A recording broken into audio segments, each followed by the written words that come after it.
शुद्धात्म तत्व का अनुभव करने वाला ज्ञानी पुरुष के द्रव्याश्रव विद्यमान होने पर भी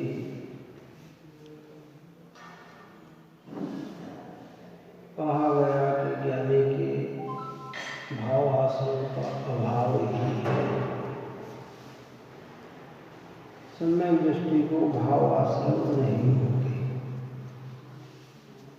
तो आचार्य ने खुलासा किया और कहा कि जब इस प्रकार की चर्चा की जाए तो ये समझना कि सम्यक दृष्टि जीव को मिथ्यात्व और अंतानुबंधी भावाश्रव नहीं होते। और मैं तो ये भी कहा कि सम्यक दृष्टि को मोहराग देश नहीं होता।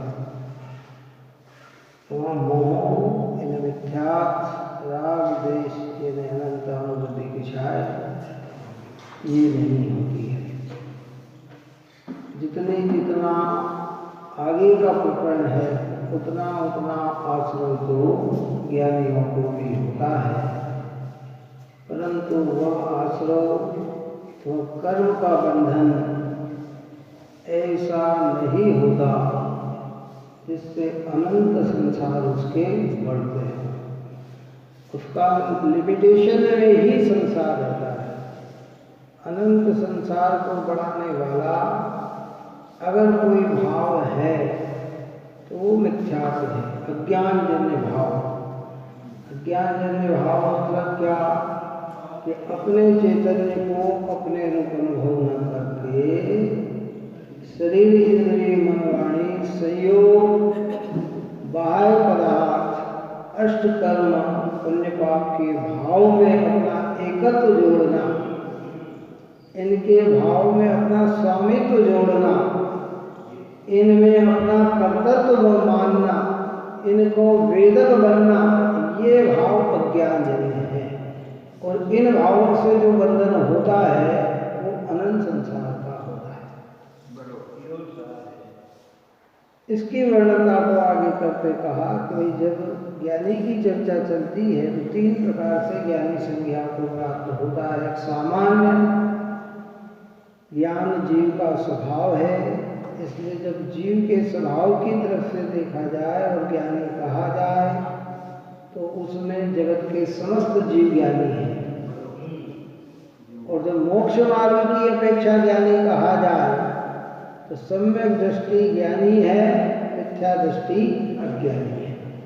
और जब पूर्णता की अपेक्षा से बात की जाए तो केवल ज्ञानी ज्ञानी है और 12वें स्थान तक सारे जीव अज्ञानी है।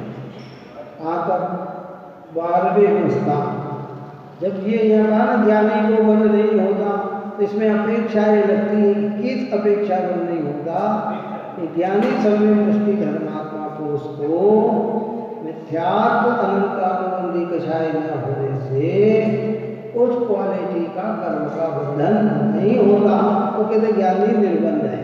लेकिन शेष जो भी अविरत पड़ी है, जो प्रमाद पड़ा है, जो कषाय पड़ी है, जो योग है, इनकी जो प्रवृत्तियां है उतना आतना आश्रव तो ज्ञानी को भी होता है। अब यहाँ कहते हैं कि ज्ञानी को बंध नहीं होता, यह शुद्ध नहीं का महात्म्य है, इसलिए शुद्ध नहीं की महिमा दर्शक काव्य कहते हैं कि क्यों नहीं बंध होता ज्ञानी को, सम्यक दृष्टि धर्मात्मा को क्यों नहीं बंध होता, तो कहते हैं ये शुद्ध नहीं की महिमा है, शुद्ध नहीं का महात्म्य है। शुद्ध नहीं का विषयभूत वस्तु एक प्रकार ज्ञायक भाव होता है। ऊपर में कहा था ना, गाथा 14 अपनी चली थी, शिष्य ने प्रश्न किया था कि शुद्ध नहीं किसे कहते हैं, कि हे जीव उसे शुद्ध नहीं जानना। किसे शुद्ध नहीं जानना? कि जो आत्मा को अबद्ध स्पष्ट दिखाता हो, जो आत्मा को अनन्य दिखाता हो, जो आत्मा को नियत दिखाता हो, जो आत्मा को अविशेष दिखाता हो, जो आत्मा को असंयुक्त दिखाता हो, उसे शुद्ध नहीं जानना।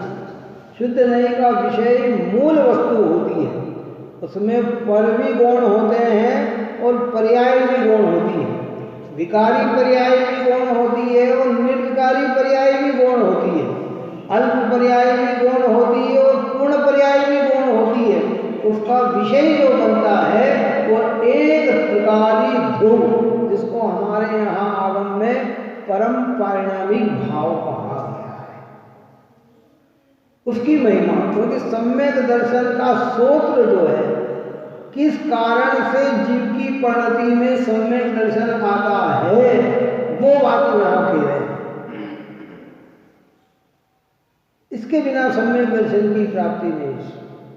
कोई कितना ही प्रयत्न कर ले, अगर उसके शुद्ध, देखो शब्दों में भले वो शुद्ध नहीं का विषयभूत वस्तु नहीं जानता हो, व्याख्या नहीं करता हो, कितनी विश्लेषणता नहीं कर पाता हो, कोई बात नहीं, लेकिन वस्तु की अनुभूति जब होगी तो पर और पर्याय सब क्या होगी? गुण होगी। एक द्रव्य ही मुख्य होगा और उसमें जब अपनी प्रतीति जुड़ जाती है तो सम्यक दर्शन की आराधना हो जाती है।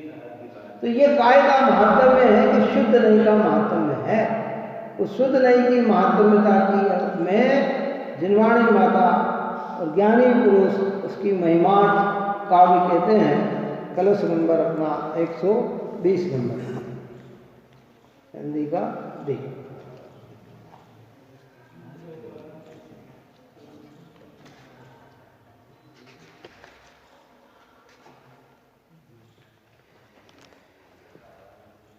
सदा उद्दत चिन्ह वाले शुद्ध नय अभ्यास से इस आत्म की एकाग्रता के ही सतत अभ्यास से रागादि विरहित चित्त वाले आत्म केंद्रित ज्ञानी जन बंध विरहित हर अखंड आत्मा को देखते।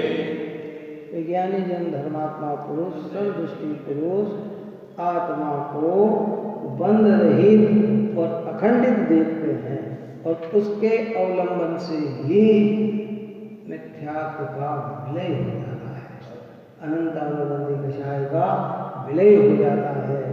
जब वो परिणाम ही न हो तो फिर उस क्वालिटी का बंधन कैसे?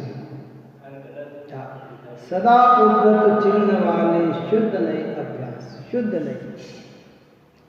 नयोग की चर्चा जब हम करते हैं, उस नयोग में एक निश्चय नहीं है और एक व्यवहार नहीं है। दो प्रकार के नए, निश्चय नहीं और व्यवहार नहीं।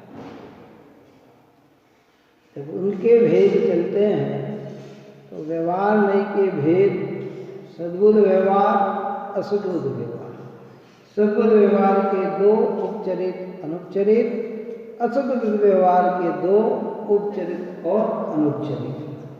फिर इधर की ओर बढ़ते हैं तो निश्चय नहीं के भी भेद, अशुद्ध निश्चय नहीं, एक देश निश्चय नहीं, सर्वदेश निश्चय नहीं, परम शुद्ध निश्चय नहीं। वो परम शुद्ध निश्चय नहीं को ही शुद्ध नहीं कहते हैं। शुद्ध नहीं किसको कहा? परम शुद्ध निश्चय नहीं, जिसका विषयभूत वस्तु एक प्रकारी ध्रुव आत्मा पर और पर्याय भी जिसमें गौण करके एक ज्ञायक को ही जहाँ मुख्य किया जाता है, जिसमें का विषय कहते हैं मैं ज्ञानानंद में हूँ अपने में स्वयं पूर्ण। तो पूर्ण का मतलब वो पूर्ण जो शुद्ध नहीं, जिस आत्मा को देखता है वो पर और पर्याय से पार देखता है। सम्यक दर्शन की पर्याय से भी नहीं देखता, छायिक पर्याय से भी नहीं देखता, केवल ज्ञान की पर्याय से भी नहीं देखता, अशुद्ध रागादि की पर्याय से भी नहीं देखता। वो कैसा देखता है? एक त्रिकाल, उस त्रिकाल सम्यक के लक्ष्य से सम्यक दर्शन होता है। ये शुद्ध नहीं की अद्भुत प्रकार की महिमा है।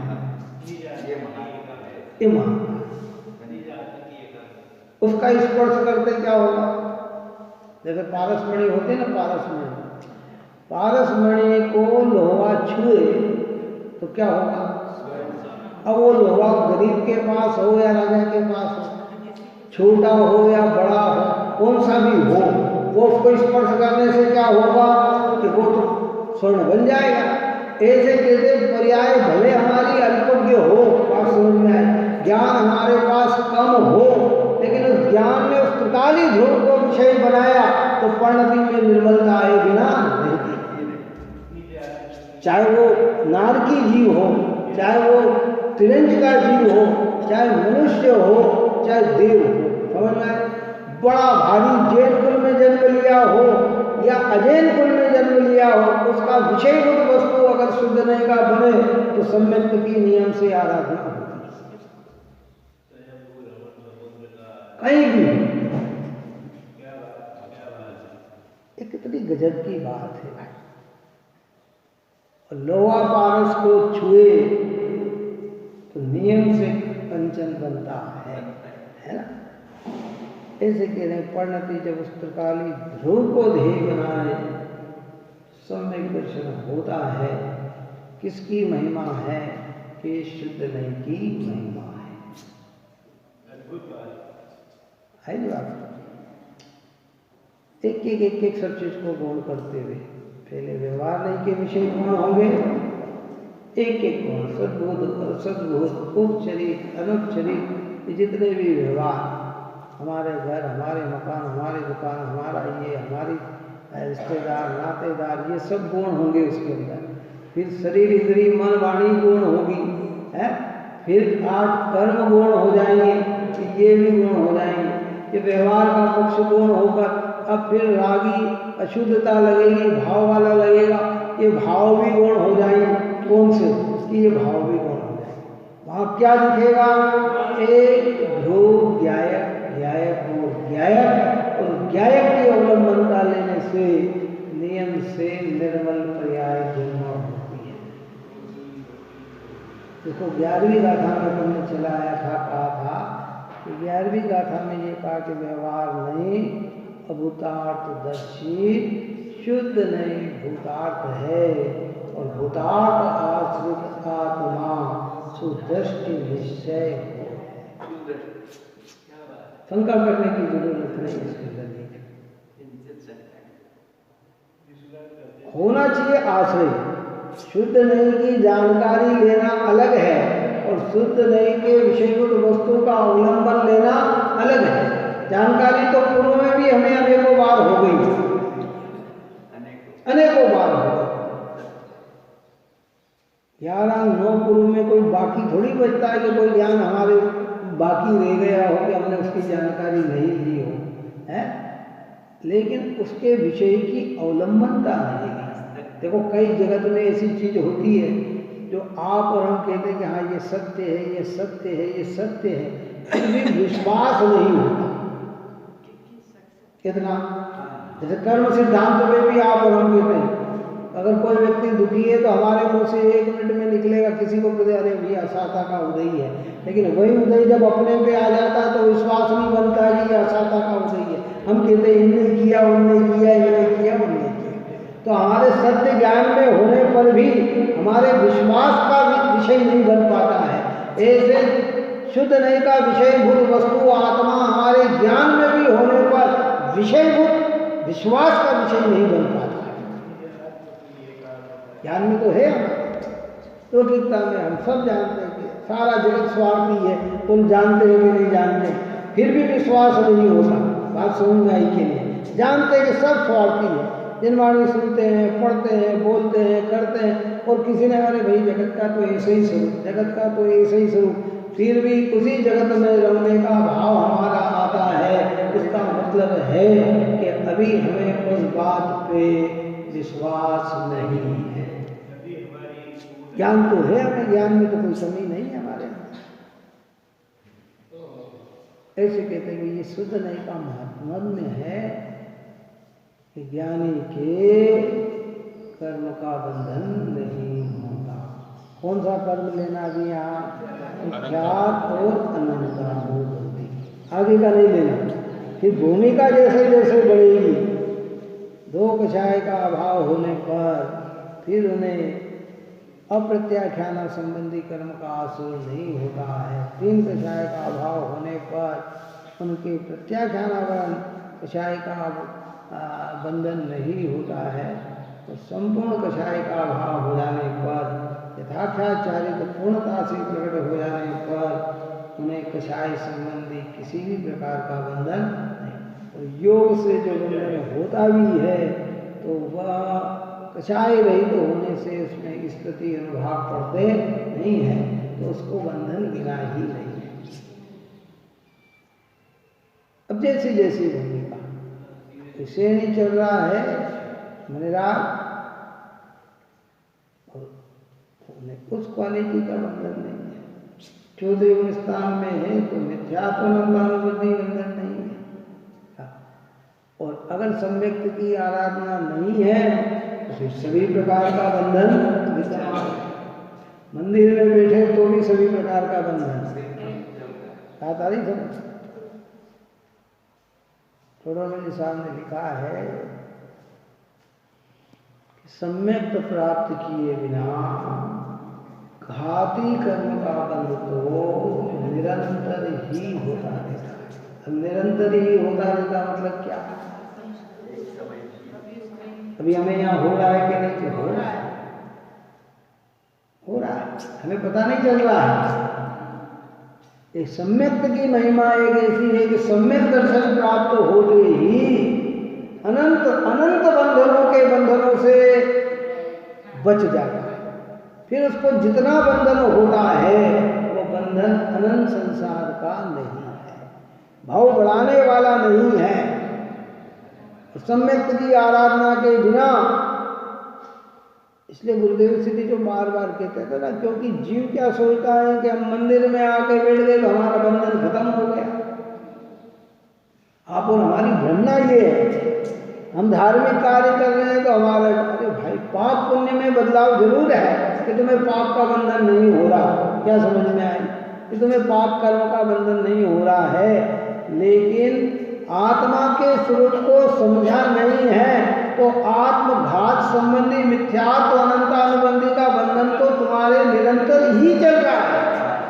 जिसको ऊपर में लिया कि 2 द्रव्य में एकता एक दो द्रव्य में कर्ता कर्म, दो द्रव्य में स्वस्वामी संबंध, दो द्रव्य में भोक्ता भोग्य।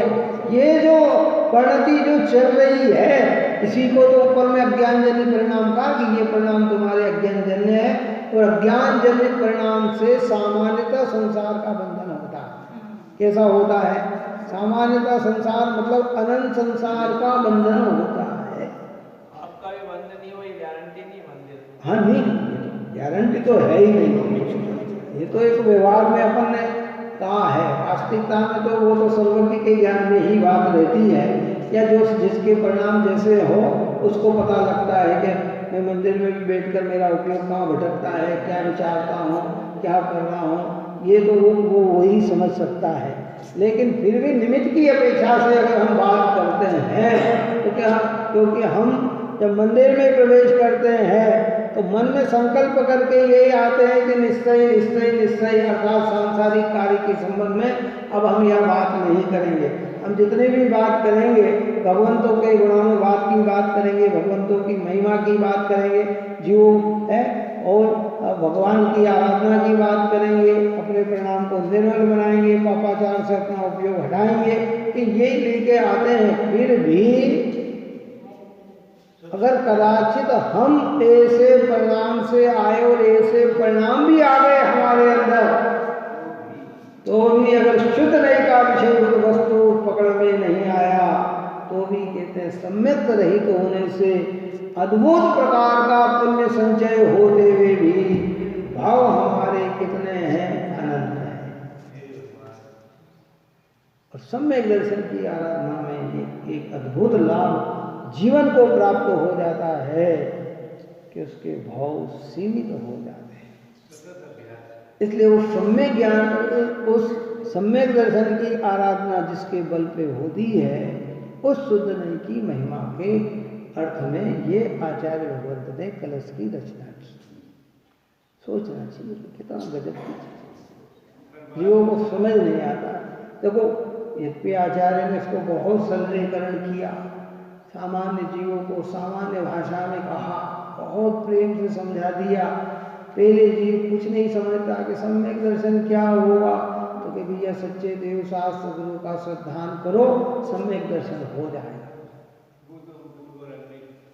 क्योंकि अभी उसको शुद्ध नहीं समझ में ही नहीं आया, तो वो क्या शुद्ध नहीं जानेगा। देव शास्त्र गुरु की निकटता में आए बिना वो शुद्ध नहीं का विषय वस्तु कैसे जान पाए। तो उसे इतना हटाया कि तुम अद्वा तद्वा भटक रहे हो, न जाने कहाँ कहाँ आराधना कर रहे हो, न जाने कहाँ कहाँ जा रहे हो। तुम वीतरागी सर्वज्ञ भगवान के निकट आओ। और वीतरागी सर्वज्ञ भगवान जो होते हैं वो 18 दोषों से रहित तो होते हैं। एक दोष भी जिनके अंदर दिखे, कहते हैं वीतराग सर्वज्ञ नहीं हो सकते। उनकी चर्चा को समझाया, गुरुओं के स्वरूप में समझाया कि गुरु निर्ग्रंथ होते हैं, निष्परिग्रही होते हैं, ज्ञान ध्यान तप में लवलीन रहते हैं, जगत की आराम साराम की चर्चा से विरक्त रहते हैं, विकथाओं से दूर रहते हैं। ऐसा उनका स्वरूप समझाकर उनका विश्वास जमाया।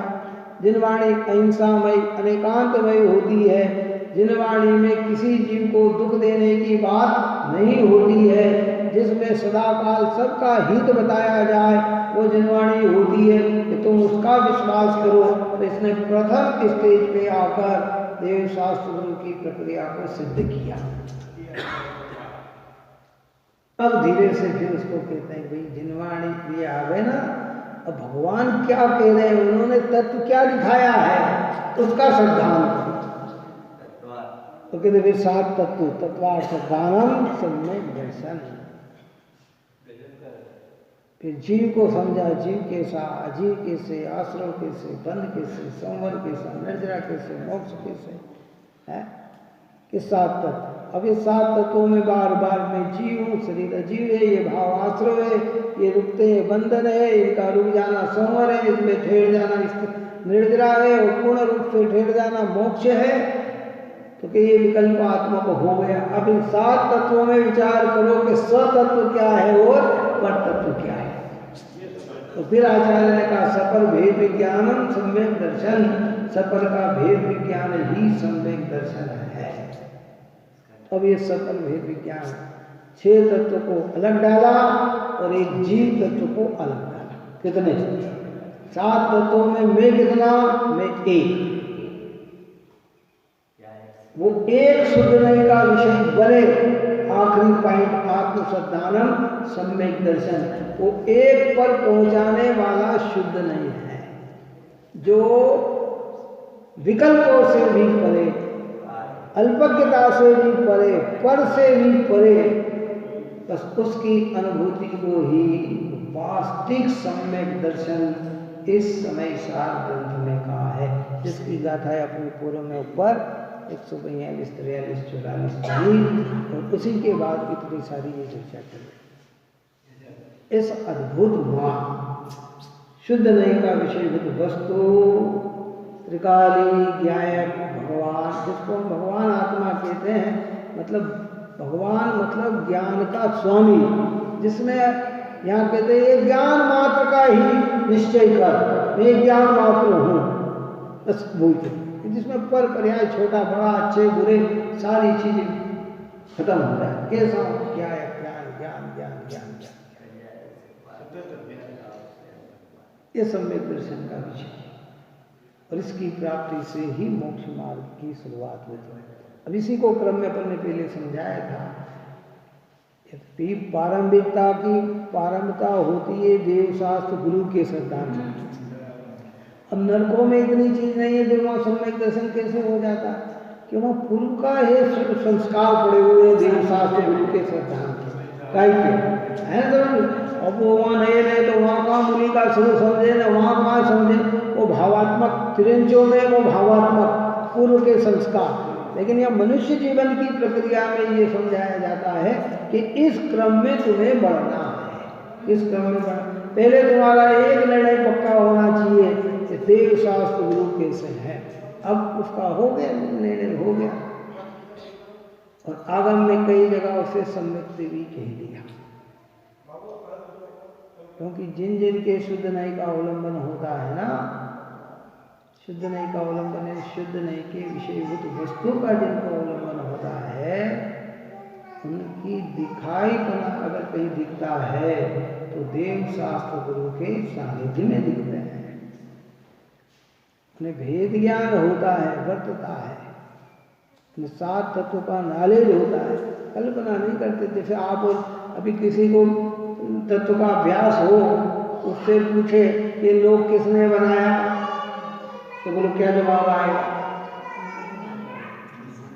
अनादि अनंत, ये 6 द्रव्य अनादि अनंत है।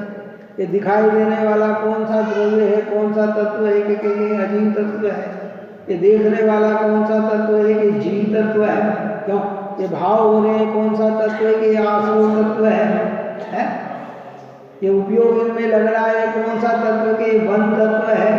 अपने ज्ञान में उपयोग लग जाए तो कौन सा तत्व प्रकट होता है कि संवर होता है, और उसमें ठहरे स्थिरता बढ़े तो कहते निर्जरा, और पूर्ण रूप से ठहर जाए तो कहते मोक्ष तत्व की प्राप्ति हो, वो मोक्ष तत्व की प्राप्ति है। अब उसको कोई दूसरी कल्पना नहीं।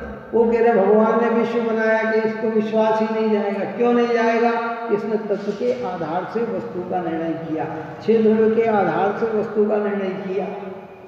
व्यवहार भाषा में एक दूसरे पे आरोप देना अलग है, लेकिन भगवान को विश्व का कर्ता मानने का आरोप देना तो मिथ्यात्व के अलावा और कुछ भी नहीं है। हम जगत में कहते हैं ये कार्य किसने किया कि उनने किए, ये तो एक व्यवहार बनेगा, लेकिन अगर भगवान को विश्व का कर्ता व्यवहार से भी नहीं कह सकते। सुखी करने का कर्ता तो व्यवहार से कह सकते हैं, कैसा? यानी जी अरे सब भगवान के आशीर्वाद से, लेकिन वो उसको बना, क्योंकि बनाने में क्या है, सत्ता का ही, एक की सत्ता का ही विनाश हो जाता है। किसकी? अपनी अपनी सत्ता नहीं दिख पाती है। वो सत्ता को दिखाने वाला अगर कोई नय है तो शुद्ध नहीं। ज्ञानी कहते हैं कि भाई ये शुद्ध नहीं का महात्म है। इतना जैसे मोह का महात्म्य बताते हैं, क्या बताते हैं? क्या अगर ज्ञानियों की दृष्टि से देखा जाए, एक छिपकली ऊपर से नीचे गिर गई, चल नहीं पा रही, और इतनी देर में उसको हजारों चींटियों ने लपेट लिया। कितना? हजारों चींटियों ने लपेट लिया। अब वो 1000 चींटी के आप और हमको एक चींटी चिपकते दर्द कैसा होता है। अगर ज्ञानी से पूछे कि ये किसका महात्म्य है, किसका महत्व है, तो कहते ये मोह की महिमा है। काय का महत्व है? इस जीव ने इतना मोह भाव किया, पूर्व में अनंत जीवों को इसने ऐसा घात दिया, इसने किसी की पीड़ा को पीड़ा ही नहीं समझा, किसी के दुख को दुख ही नहीं समझा।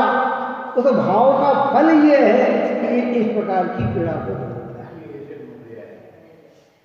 ये मोह की महिमा, ये निरोध अवस्था किसकी महिमा है? ये मोह की महिमा। एकेंद्री किसकी महिमा है? ये मोह की महिमा है। ये मोह की महिमा है। और ये मोक्ष किसकी महिमा है? ये सम्यक दर्शन ज्ञान चारित्र की महिमा है। इस सम्यक दर्शन जिसके बल पे होता है वो शुद्ध नहीं की महिमा की। शांति से इस विषय का विचार करें। देखो शब्दों में शरीर आत्मा अलग अलग है, ये तो बहुत सामान्य बात हो गई आज वर्तमान समय में। क्या ये तो नए नए जीवों के लिए बात है, जो कभी जनवाणी नहीं सुनते हैं, कभी पढ़ते नहीं, जिन्हें पता ही नहीं कि आत्मा क्या है, तो वो कहते हैं, उनको कहते हैं भाई ये शरीर अलग है और ये आत्मा अलग है, ये दो चीज़ है, ये एक नहीं। दृष्टांत दे के बता देते, देखो कोई व्यक्ति मरता है ना, तो शरीर तो यहीं रह जाता है, आत्मा निकल जाती है, इसलिए आत्मा अलग है और शरीर अलग है। फिर आगे और बढ़ते हैं तो बाह्य पदार्थों से भेदता कराते हैं या कर्मों से भेदता कराते हैं कि कर्म अलग है और आत्मा अलग है। देखो सिद्ध भगवान कर्म नष्ट कर दिए तो अलग हो गए। यहाँ तो मूल चीज कह रहे हैं कि जो वर्तती हुई अल्पज्ञता है, कौन सी? जो वर्तता हुआ राग है। अल्पज्ञता का मतलब ज्ञान की कमी। ये जो चल रहा है ना हमारा छोटसम ज्ञान, ये वर्तता हुआ ज्ञान की कमी और ये वर्तता हुआ राग से भी भिन्न जिसकी दृष्टि अपने ज्ञायक पे जाए वो शुद्ध नहीं की महिमा है, उसकी महिमा है। और उसी के बल पर उपसम भाव की प्राप्ति। सम्यक दर्शन, देखो सम्यक दर्शन होता पर्याय में है, पर पर्याय के लक्ष्य से नहीं होता है। होता काय में सम्यक दर्शन पर्याय में होता है। केवल ज्ञान भी काय में प्रकट होता है, पर्याय में होता है, पर्याय के लक्ष्य से नहीं होता। अगर हम केवली का लक्ष्य लेंगे तो उत्कृष्ट शुभ भाव हो सकते हैं, उत्कृष्ट शुभ भाव हो सकते हैं, पर केवल ज्ञान नहीं हो सकता। ये अंदर की बात है। उसके लिए किसका अवलंबन लेना पड़ेगा? अपना। और वो अपने तक पहुंचाने वाला कौन है? शुद्ध नहीं। तो महिमा काय की आएगी? तो शुद्ध नहीं की महिमा आएगी। कमाल कर दिया इसने। हे जी, उसे शुद्ध नहीं जानना। अपन ऊपर की बातों से चलते हैं। जो आत्मा को अबद्ध स्पर्श देखता, अबद्ध स्पृष्ट देखता है, बंध रहित स्पर्श रहित देखता है। ये तो बंधन और स्पर्श सहित तो दिख रहा है कि नहीं। तू उस दृष्टि को प्राप्त कर जिसमें तुझे अबंध अस्पष्टता दिखे, बंध नहीं दिखे और स्पर्शता नहीं दिखे। और दृष्टांत देके समझाया कि जैसे कमलिनी का पत्र, जैसा पत्र, एक कमलिनी का पत्र कहाँ उत्पन्न होता है? सरोवर में, कीचड़ में, जल में। लेकिन वह कीचड़ को छूता नहीं है, जल का स्पर्श करता नहीं है। क्या नहीं करता है? जब उस कमल दूर से देखेंगे तो ऐसा ही लगेगा कि जल में है, लेकिन जैसे ही कमलनी का पत्ता हाथ में लिया तो वो पूरा रूखा का रूखा है। ऐसे जब आंखों से, इंद्रियों से, संयोगों से, परदृष्टि से देखें तो आत्मा स्पर्शित और बंध युक्त दिखता है, लेकिन जब दृष्टि भीतर घुमा के शुद्ध नहीं से देखते हैं तो आत्मा तो ज्ञायक ज्ञायक और ज्ञायक के अलावा कुछ भी नहीं है।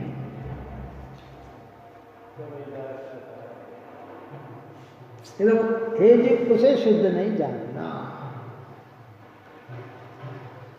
उसे शुद्ध नहीं जानना। और ये योग्यता आप और हम में है, ऐसा नहीं है कि नहीं कर सकते हैं। उपदेश किसके लिए होते हैं? स्थूल स्थूल उपदेश। ऐसे तो भगवान महावीर ने जो देशना दी ना, वो तो प्राणी मात्र के लिए दी, लेकिन आत्म कल्याण की जो देशना दी है ना, वो मात्र संगियों तक ही सीमित है। किस तक सीमित है? असंगी के लिए तो ये करुणा है कि हमको ये बता दिया कि जीव है तो इनको मारो, ताड़ो, छेदो, भेदो, काटो मत, इतनी दया करके उनका उपदेश तो ये। लेकिन संगी जिनके लिए ये उपदेश है कि तू तेरा कल्याण कैसे कर सकता है, तेरे भव का अभाव के असंगी अपना कल्याण कर ही नहीं सकते, कितना नहीं कर सकते। आता ना कभी कभी करुणा का भाव इतना, मैंने पहले भी कहा था कि हम जैसे चल रहे हैं और चलते चलते पैर में कोई चींटी आके तो बहुत दिनवाणी में सुना, तो हम फट से वहाँ बैठ के नमो अर्यंताणम, नमो सिद्धानम, नमो आर्याणम, नमो सुनाने लग जाते हैं। अब हमारी ज्ञान की कमी है ना, हमें पता ही नहीं है कि इसको कर्ण इंद्री है कि नहीं, बात समझ में नहीं। और हमारे बोलना चाहिए, उसके बोलने से उसका हित हो या न हो, तेरे परिणाम में जरूर मान्यता का भाव आ जाएगा। लेकिन ये मान्यता जो है, कौन सी मान्यता कि वो कैसे सुन पाएगा भाई? उसको कर्ण इंद्री नहीं है, जब इंद्री नहीं है तो शब्द कैसे सुन पाएगा? एक बात है। और अरे इंद्री है और मन नहीं है तो क्या विचार कर पाएगा? और मन हो गया, उस चीज का नॉलेज नहीं है तो क्या विचार कर पाएगा? इसलिए संगी के उपदेश को तो सम्यक दर्शन बताया। कुत्ते की पर्याय में, बैल की पर्याय में, नेवले की पर्याय में, सिंह की पर्याय में, सर्प की पर्याय में, हाथी की पर्याय में, बंदर की पर्याय में, सबकी पर्याय में उपदेश प्राप्त करके सम्यक हुआ। लेकिन एक भी एकेंद्रीय विकलेंद्रीय आदि की पर्याय में किसी को सम्यक्त की योग्यता ही नहीं। तो जब हमारा विषय वो बनता है, अरे शुद्ध नहीं का विषय तो त्रिकाल ज्ञायक भगवान आत्मा, जो पर और पर्याय से पार है।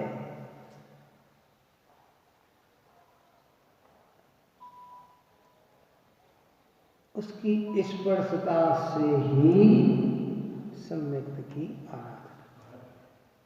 फिर दूसरा कहा कि हे जीव, उसे शुद्ध नहीं जानना जो अन्य अन्य रूप नहीं देखता, अनन्य रूप देखता है। हम 24 घंटे में अपने को कितने रूप देखते हैं? चलो अपना कितना रूप देखते हैं हम बताते हैं। अन्य अन्य रूप देखते हैं कि अनन्य रूप देखते हैं? दृष्टांत देके समझाया कि जैसे मिट्टी के बर्तन, तो बर्तनों की अपेक्षा से देखा जाए तो वे अनेक प्रकार दिखते हैं, और एक मिट्टी स्वभाव के समीप जाकर देखा जाए तो एक मिट्टी ही दिखती है। वो बर्तन सब मिट्टी से क्या है? अनन्य है। ऐसे हम पर्यायों से देखते हैं तो आत्मा अनेक रूप दिखती है, लेकिन एक आत्म स्वभाव के समीप जाकर देखा जाए तो आत्मा तो एक ज्ञायक और उसे शुद्ध नहीं जानता। इतनी पर्याय नहीं हो ये नहीं कहना चाह रहे हैं, मिट्टी की इतनी चीज नहीं बनी ये नहीं कहना चाह रहे, बनी होगी लेकिन वह सब मिट्टीमय ही है। तेरा जो जोर आना चाहिए वो काय पे आना चाहिए?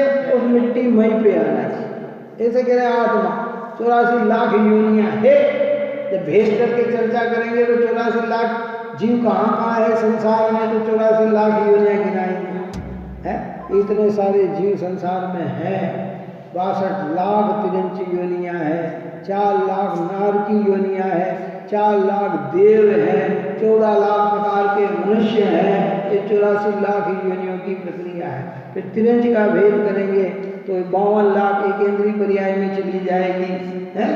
2 लाख 2 इंद्रिय, 3 इंद्रिय, 4 इंद्रिय, फिर 2 लाख असंगी पंचेंद्रिय, फिर 2 लाख संगी पंचेंद्रिय, ऐसा करके 62 लाख पूरी तिरंज पर्याय में डालेंगे। इतना है। और मैं कैसा हूँ? मैं तो एक ज्ञाय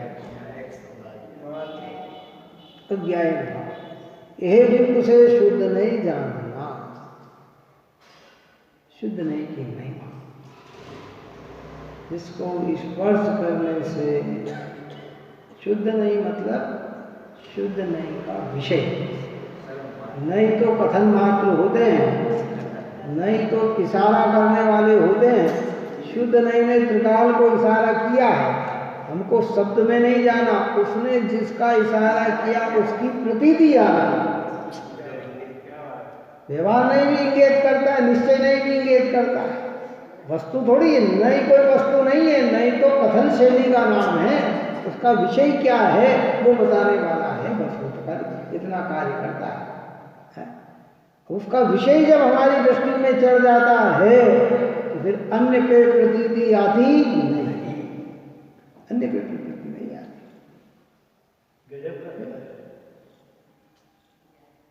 विचार करें हम सब बात। सोने की अनेक चीजें बनती, अनेक आभूषण बनते, अनेक प्रकार बनते, पर स्वर्णकार की दृष्टि कहाँ होती है? सोने पे होती है। वो तो अपना मापदंड उससे ही आपता है। ऐसे कहते हैं कि हमें कहाँ देखना चाहिए? एक है मनुष्य पर्याय। किसने कहा मनुष्य? ठीक है, समझ लीजिए, मनुष्य का विश्वास नहीं, विश्वास का और जिनका हम विश्वास करते हैं वे छत है। छत का मतलब नाशवंत है। हमने अपने को मनुष्य का विश्वास किया तो कितने समय तक मनुष्य, बाल बने का विश्वास किया तो कितने समय बालक है, युवा बनेगा तो क्यों? बच्चा होता ना, बच्चा, अभी हम उसको कहते हैं बालक बालक बालक, बच्चा है बच्चा है, उसको हमने छोटू कह दिया, छोटू छोटू छोटू। अब वो 30-35 साल का हो जाएगा फिर क्या छोटू, तो उसको ही बुरा लगने लग जाता है कि ये क्या क्या क्या कह रहे हैं। अब क्या मैं छोटा हूँ तो मेरे को छोटा कैसे हुआ? बात समझ में आया वो क्यों उसका। लेकिन मैं आत्मा हूँ, ज्ञायक हूँ, ये कब तक सत्य है? ये अनादि से सत्य है और अनंत काल तक सत्य रहेगा। परिणामी भाव शुद्ध नहीं का अवलंबन सिद्ध ने भी ले रखा है, किसने ले रखा है? अनंत तीर्थंकर भगवंत, अनंत ज्ञानी जो सिद्ध हुए हैं ना, वो आश्रय तो ध्रुव का ही है ना। ध्रुव के आश्रय से तो निर्मल परिणति, अनंत ज्ञान, अनंत दर्शन, अनंत सुख, अनंत वीर उत्पन्न हो रहे हैं। तो कोई इतना महत्व है शुद्ध नहीं का। इसलिए ये जो अपन ने प्रारंभ किया था तो ये सम्यक दर्शन होने से ही भव का अंत होना प्रारंभ हो जाता है। सम्यक दर्शन अगर नहीं प्राप्त किया है तो पुण्य की वृद्धि तो होती है, और उसके लिए प्रेरणात्मक उपदेश भी ये होता है। अगर छोड़नवाली साहब ने यही कहा कि अगर निश्चय नहीं का उपदेश देने पर भी, बार बार समझाने पर भी अगर तेरी समझ में नहीं आता है, कठिन लगता है, तो आचार्य भगवंत ने तेरे लिए इतना कार्य उपदेश दिया कि तू दया में, दान में, पूजा में, भक्ति में, वंदना में, शील संयम में लगे रहो। लेकिन कल्याण कैसे होगा? एक शुद्ध नहीं के विशेष लगे रहो का मतलब क्या? ये करने योग्य है। जी ये ना करेगा तो क्या करेगा? अगर देखो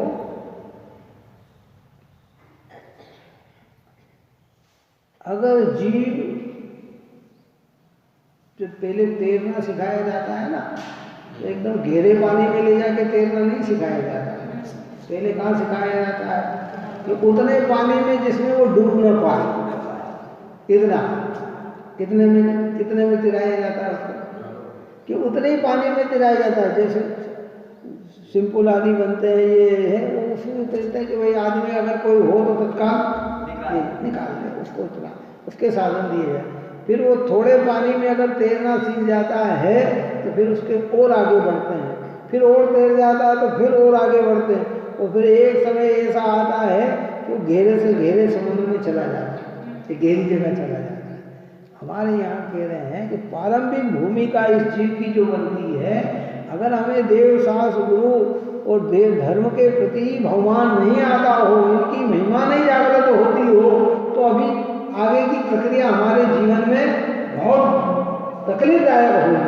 तकलीफदायक मतलब प्रकट नहीं होगी, और कदाचित यहाँ आ गए हैं तो अब आगे बढ़ने का प्रयत्न करें। इसलिए कहा है कि भाई समझ में आ रही है ना बात, तो अब तुम शुद्ध नहीं की अवलंबनता का प्रयत्न करो, और नहीं समझ में आई है ना बात, तो व्यवहार मार्ग हमारा जो है, बस खाली अंतर इतना ही समझना कि कहीं कहीं किसी से मुक्ति कह दी, और जिनवाणी में इसे मुक्ति कही नहीं है।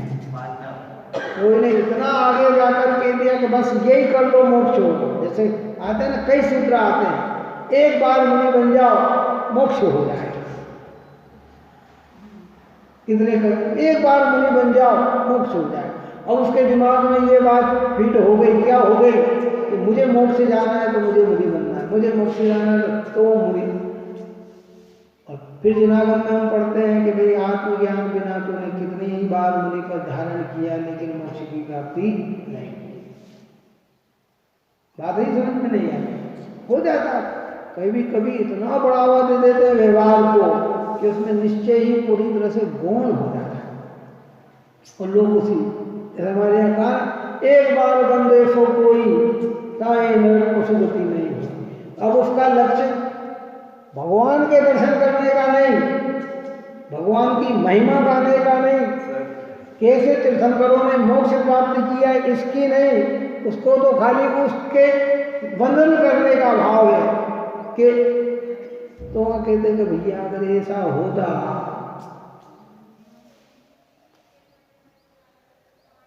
कई लोगों ने तो इतनी महिमा को बता दिया कि ये जो उनको कहते हैं ना, एक बार अगर वंदन करने से मोक्ष होता है, वहाँ तो अनेक तिरंच भी होते हैं, है ना।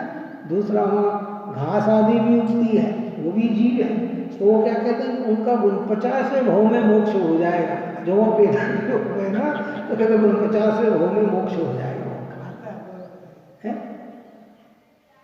हो जाएगा वो 49वें भाव में। अरे उसे तो पता ही नहीं कि मैं एक पर्याय हूँ, उसे तो पता ही नहीं कि मेरा जन्म यहाँ हुआ है, कहाँ जन्म हुआ पता है उसको। एकेंद्री को पता है, विकेंद्री को पता है कि हम सम्मेद शिखर के ऊपर हमारा जन्म हुआ। वो चींटी को प्रकाश पता है कि 4 इंद्री मच्छर को पता है कि मेरा जन्म यहाँ हुआ है, उसको तो पता ही नहीं बेचारे।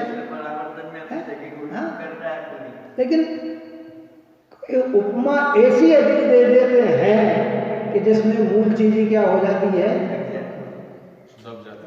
इसलिए कई व्यवहार को इतना मुख्य कर देते हैं कि तुम कुछ नहीं, तुम बस यही कर लो, एक बार ये कर लो, तुम्हारा एक बार नियम ले लो तुम्हारा कल्याण हो जाएगा, एक बार ऐसा कर लो तुम्हारा कल्याण हो जाएगा, एक बार ये कर लो तुम्हारा कल्याण हो जाएगा। यहाँ कहते हैं कि भाई एक बार सम्यक दर्शन कर लो, शुद्ध नहीं की विषयभूत वस्तु का अवलंबन ले लो, तो तुम्हारा मोक्ष मार्ग की शुरुआत हो जाएगी। धीरे धीरे फिर वृद्धिगतता को प्राप्त होते हुए, दिगंबरत्व को अंगीकार करते हुए, ध्यान की अवस्था को उत्कृष्ट करते हुए, वो केवल ज्ञान को प्राप्त होकर सिद्धालय में, जो भगवान महावीर स्वामी के जीव ने किया था। 10वें भव पूर्व सिंह की पर्याय में जिनने सम्यक दर्शन लिया, तब और फिर भगवान महावीर मुनि महावीर स्वामी की पर्याय में बने कि इसके बीच में भी मुनि बने, वहाँ भी साधन। अभी 10 पर्याय की बात कर रहे हैं, उसके पहले तो बने सो बने ही हैं। ये 10 पर्याय में भी जो है ना, सी की पर्याय से स्वर्ग गए आए मनुष्य, फिर मुनि बने 10वें भाव में आया ना समझ। तो ये और ये सम्यक सही थी तो, और नहीं तो पूर्वाभील की पर्याय के पहले भी विशालानंद मुनि बन चुके हैं, है समझ में, और 1 अरब 30 करोड़ भाव धारण कर चुके हैं। सम्यक दर्शन की आराधना न रहने पर, ये छूट जाने पर ऐसी व्यवस्था को बन गई, और ये सतत बनता रहा। जिनकी हम आराधना कर रहे हैं भगवंत की, और वो उसी लिए कर रहे हैं कि प्रभु जो कार्य आपने किया वह कार्य हमारी प्रगति में भी क्या विचार कर। ये पर्व जो आए हैं ना, बस किसी के लिए आए हैं, हमें याद दिलाने के लिए आए हैं। कई बार व्यंग में कहा जाता ना, बड़ा व्यक्ति कोई काम नहीं कर पाता और छोटा कर लेता, तो कि तुमसे तो वो अच्छे हैं, क्या कहते हैं, बोलो क्या कहते हैं, बोलो कहते हैं कि नहीं कहते। तो तुमने, अरे इसने इतने बच्चे ने कर लिया और तुम नहीं करते। ऐसे आचार्य हमको कहते हैं कि तुम मनुष्य से तो वो महावीर स्वामी का जीव तिरंज पर्याय में अच्छा था, जिसने सिंह की पर्याय में सम्यक दर्शन प्राप्त कर दिया। तुम मनुष्य होकर नहीं कर पा रहे हो, अनुकूलता में रह के नहीं कर पा रहे हो, वहाँ तो भोग के साधन भी नहीं थे, हैं? तो उस जीव ने कर दिया।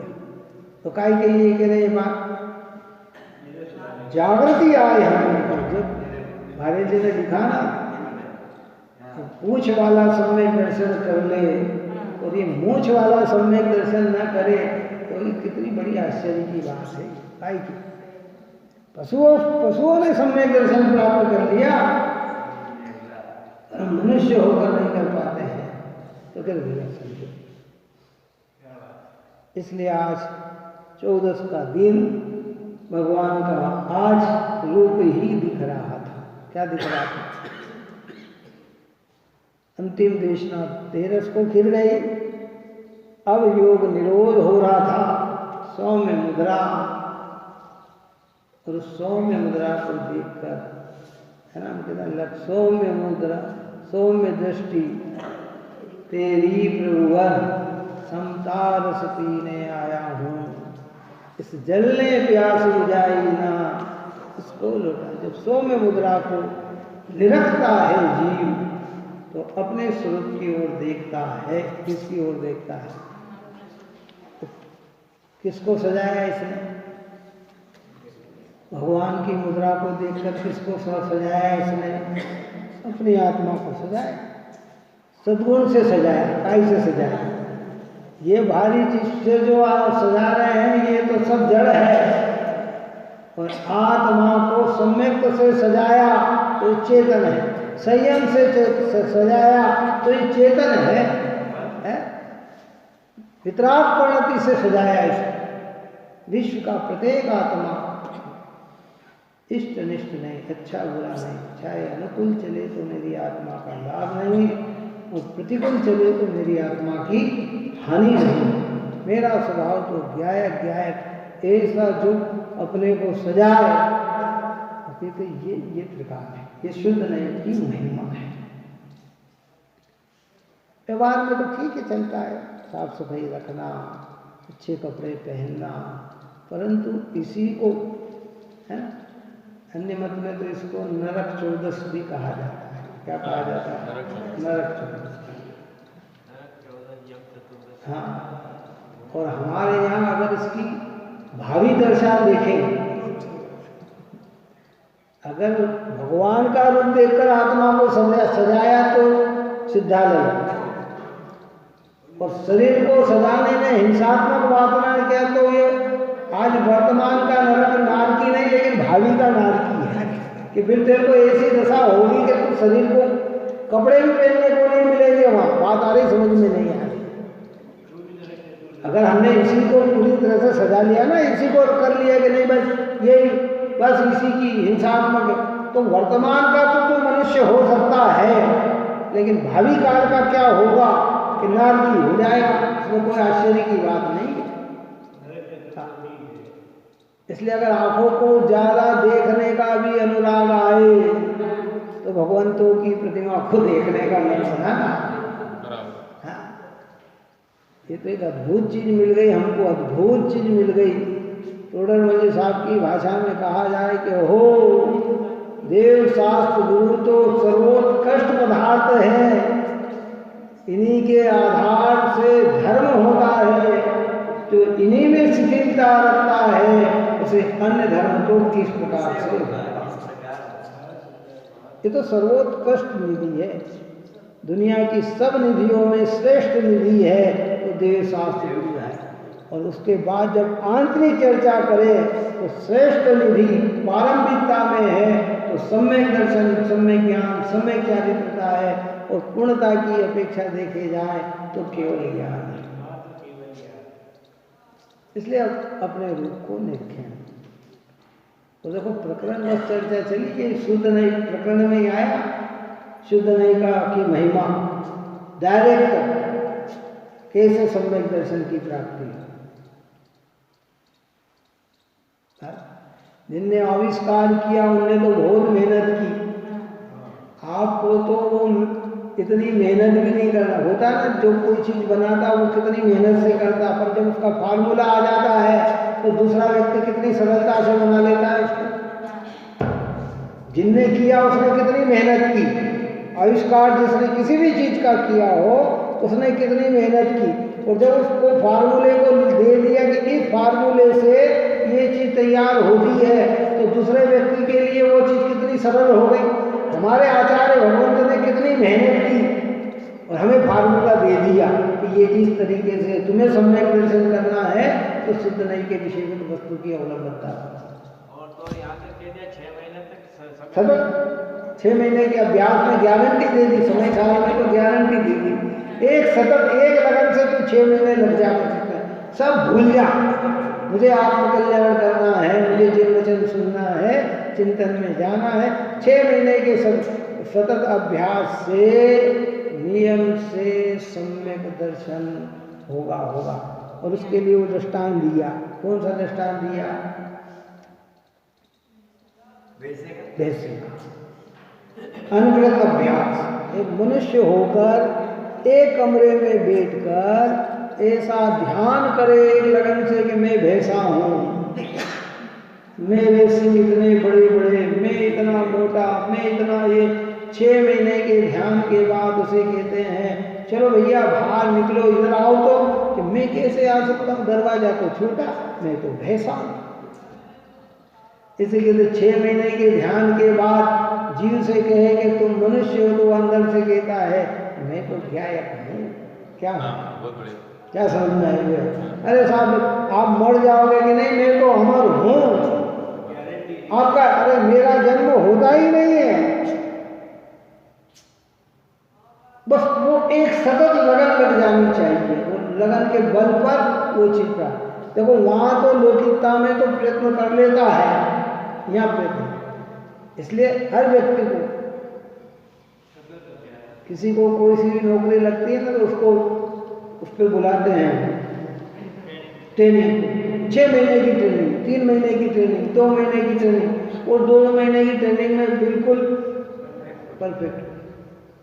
अभी गवर्नमेंट ने कितनी नौकरियां ऐसी निकाली थी जिनको पढ़ना लिखना याद नहीं, 2-3 महीने में वो सब मोबाइल भी सीख गए ना, लिखना भी सीख गए ना, ये भी करना सीख गए ना, बाजार में घूम रहे हैं और आपका पूरा वो कर रहे हैं। आया समझ?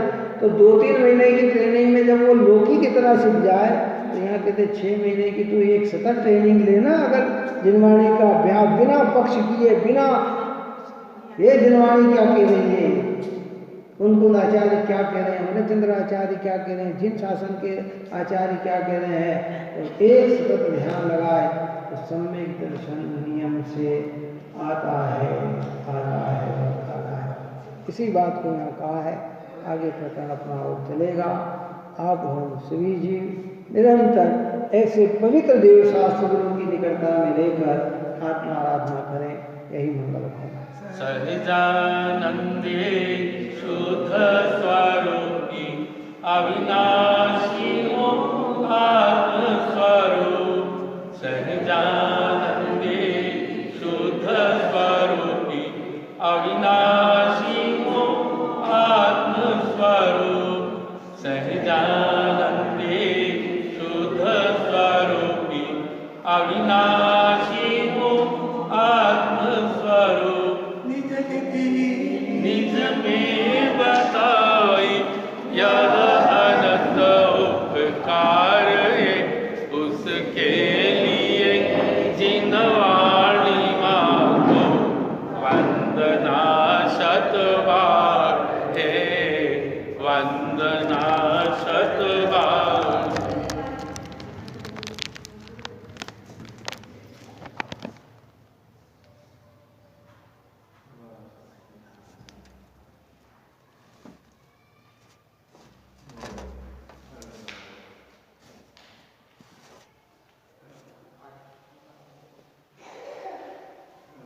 जावणी के ज्ञान से सूझे लो कालो